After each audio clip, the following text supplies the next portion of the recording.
How to change lock screen buttons on iPhone.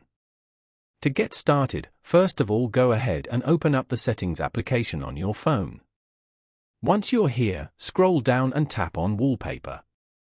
On this page, you can choose to add a new wallpaper, customize existing ones, or select from preset options. You can also access the wallpaper gallery by touching and holding the lock screen. Now, tap on your current wallpaper over here.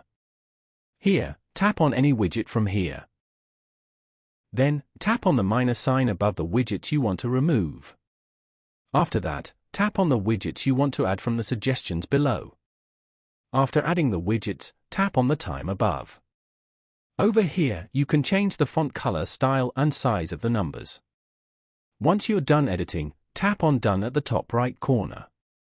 Following these steps, you can easily change lock screen buttons on iPhone.